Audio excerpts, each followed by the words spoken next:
ನಮಸ್ಕಾರ ವೀಕ್ಷಕರೇ, ಸಪ್ತಶ್ವ ಚಾನೆಲ್ಗೆ ಸ್ವಾಗತ. ನಾನು ಚಂದ್ರಿಕಾ. 2026ರ ಫಿಲ್ಮ್ ಫೇರ್ ಅವಾರ್ಡ್ ಕಾರ್ಯಕ್ರಮ ನಡೆದಿದೆ. 2024ರಲ್ಲಿ ಬಿಡುಗಡೆಯಾದ ತೆಲುಗು, ತಮಿಳು, ಮಲಯಾಳಂ ಮತ್ತು ಕನ್ನಡ ಚಿತ್ರರಂಗಗಳ ಪ್ರಶಸ್ತಿಗಳ ಅನೌನ್ಸ್ ಆಗಿದೆ. ಕೇರಳ ಪ್ರವಾಸೋದ್ಯಮದ ಸಹಯೋಗದೊಂದಿಗೆ ಈ ಅದ್ದೂರಿ ಕಾರ್ಯಕ್ರಮವು ಫೆಬ್ರವರಿ 21ರಂದು ಕೊಚ್ಚಿಯ ಅಡ್ಲಕ್ಸ್ ಕನ್ವೆನ್ಷನ್ ಸೆಂಟರ್ನಲ್ಲಿ ನಡೆದಿದೆ.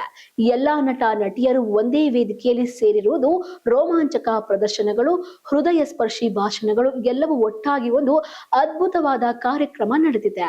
ಫಿಲ್ಮ್ ಫೇರ್ ಅವಾರ್ಡ್ ಚಿತ್ರರಂಗದಲ್ಲಿ ಒಂದು ದೊಡ್ಡ ಅವಾರ್ಡ್. ಫಿಲ್ಮ್ ಫೇರ್ ಅವಾರ್ಡ್ ಪಡೆಯೋದು ಎಲ್ಲಾ ನಟ ನಟಿಯರ ಕನಸು. ನಟನೆ ಮಾಡೋದಂದ್ರೆ ಅಷ್ಟು ಸುಲಭದ ಕೆಲಸವಲ್ಲ. ತೆರೆ ಮೇಲೆ ಕಾಣಿಸಿದಷ್ಟು ನಟರ ಜೀವನ ಕಲರ್ಫುಲ್ ಆಗಿ ಇರೋದಿಲ್ಲ. ಸಾಕಷ್ಟು ಏಳು ಬೀಳುಗಳು ಇರ್ತವೆ. ಇಷ್ಟೆಲ್ಲಾ ಕಷ್ಟಪಟ್ಟು ಮಾಡೋರ್ಗೆ ಪ್ರಶಂಸೆಯಾಗಿ ಇಂತಹ ಅವಾರ್ಡ್ಗಳು ಸಿಕ್ಕರೆ ನಟ ನಟಿಯರಿಗೆ ಉತ್ತೇಜನ ಸಿಕ್ಕಂತಾಗುತ್ತದೆ. ಇನ್ನು ಈ 70ನೇ ಫಿಲ್ಮ್ ಫೇರ್ ದಲ್ಲಿ ಯಾರ್ಯಾರಿಗೆ ಅವಾರ್ಡ್ ಬಂದಿದೆ, ಯಾವ ಫಿಲ್ಮ್ಗೆ ಅವಾರ್ಡ್ ಸಿಕ್ಕಿದೆ ಅನ್ನೋ ಕಂಪ್ಲೀಟ್ ಡೀಟೇಲ್ಸ್ ಇಲ್ಲಿದೆ ನೋಡಿ. ಈ ವರ್ಷದ ಕನ್ನಡ ಸಿನಿರಂಗದಲ್ಲಿ ಶಾಕಾಹಾರಿ ಚಿತ್ರವು ಅತ್ಯುತ್ತಮ ಸಿನಿಮಾವಾಗಿ ಹೊರಹೊಮ್ಮಿ ಪ್ರಶಸ್ತಿ ಪಡೆದಿದೆ. ಇದು ಕನ್ನಡ ಚಲನಚಿತ್ರರಂಗದ ಹೆಮ್ಮೆ ಹೆಚ್ಚಿಸಿದ ಕ್ಷಣವಾಗಿದೆ. ಇನ್ನು ಅತ್ಯುತ್ತಮ ನಟನಾಗಿ ಶ್ರೀ ಮುರಳಿ ಬಗೀರ ಚಿತ್ರದ ಅದ್ಭುತ ಅಭಿನಯಕ್ಕಾಗಿ ಪ್ರಶಸ್ತಿ ಪಡೆದಿದ್ದಾರೆ. ಅತ್ಯುತ್ತಮ ನಟಿಯಾಗಿ ಅಕ್ಷತಾ ಪಾಂಡವಪುರ ಕೋಳಿ ಹೆಸರು ಚಿತ್ರದ ನಟನೆಗೆ ಗೌರವಿಸಲ್ಪಟ್ಟಿದ್ದಾರೆ.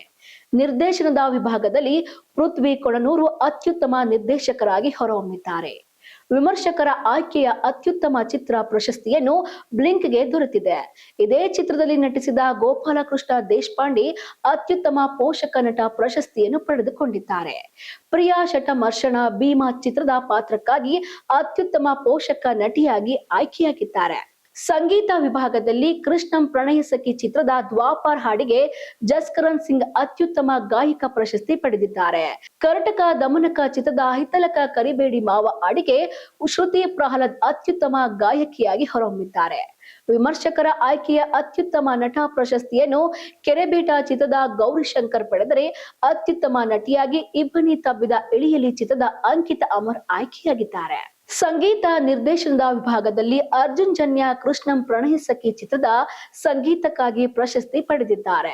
ಹೊಸ ಪ್ರತಿಭೆಗಳ ವಿಭಾಗದಲ್ಲಿ ಸಮರ್ಜಿತ್ ಲಂಕೇಶ್ ಗೌರಿ ಚಿತ್ರದ ಮೂಲಕ ಅತ್ಯುತ್ತಮ ಡೆಬ್ಯೂ ನಟ ಪ್ರಶಸ್ತಿ ಪಡೆದಿದ್ದಾರೆ. ಗೀತಾ ರಚನೆಯ ವಿಭಾಗದಲ್ಲಿ ವಿ ನಾಗೇಂದ್ರ ಪ್ರಸಾದ್ ದ್ವಾಪರ ಹಾಡಿಗೆ ಪ್ರಶಸ್ತಿ ಪಡೆದಿದ್ದಾರೆ. ಒಟ್ಟಿನಲ್ಲಿ ಈ ವರ್ಷದ ಫಿಲ್ಮ್ ಫೇರ್ ಸೌತ್ ಪ್ರಶಸ್ತಿಗಳು ಕನ್ನಡ ಸಿನಿರಂಗದ ಸೃಜನಶೀಲತೆ, ಪ್ರತಿಭೆ ಮತ್ತು ಕಲಾತ್ಮಕತೆಯನ್ನು ಮತ್ತೊಮ್ಮೆ ವಿಶ್ವದ ಮುಂದೆ ತೋರಿಸಿದೆ.